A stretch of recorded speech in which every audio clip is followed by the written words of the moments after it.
dengan doa-doa kita untuk saudari kita Ibu Yustina Elizabeth Sumiati yang telah dipanggil Tuhan 40 hari yang lalu.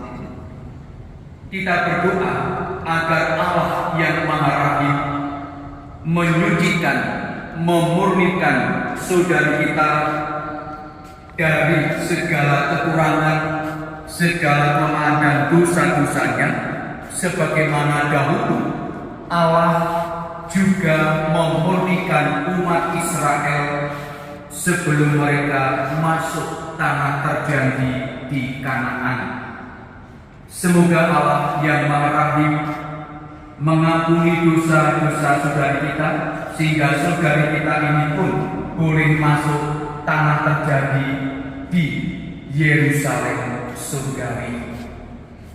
Dan kita percaya bahwa Allah yang memelihara umatnya selama di padang gurun juga berkenan memelihara saudari kita Ibu Yustina Elizabeth Sumiati dan mengantarnya sampai pada kekediaman yang abadi dan kekal.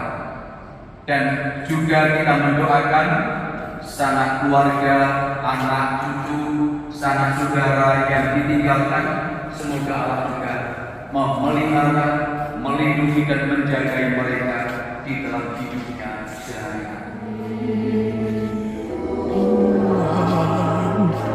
Sihanilah kami,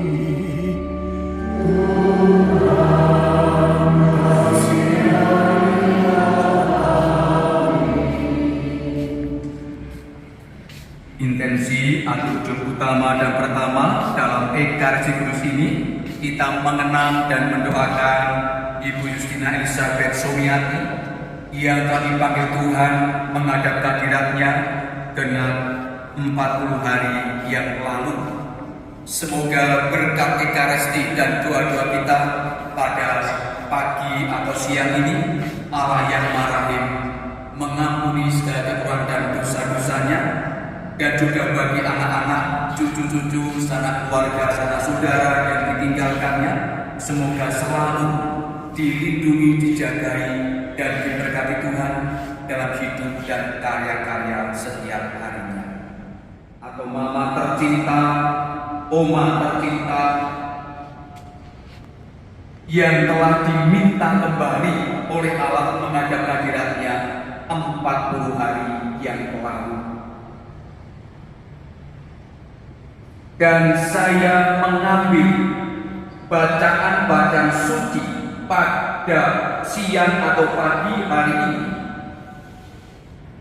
dengan harapan kedua bacaan ini sungguh menguatkan, meneguhkan kita semua yang masih berziarah di dunia ini, terlebih keluarga yang sudah 40 hari ini secara fisik berpisah, ditinggalkan oleh orang yang sangat dicintai dan yang mencintainya.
kudusnya sudah